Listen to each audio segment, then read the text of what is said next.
কৃষ্ণ প্রেয়সী আশীর্বাদ দিলাম তোকে। আজ থেকে যেসব ভক্ত ভক্তিমতী মায়েরা কৃষ্ণ সেবা দেবে প্রসাদের পরে যতক্ষণ একটি তুলসীর পাতা নিবেদন না করবেন ওই প্রসাদ কোনোদিন গোবিন্দের সেবায় লাগবে না।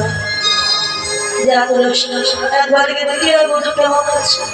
মায়ের আসুন সময় বুঝিয়া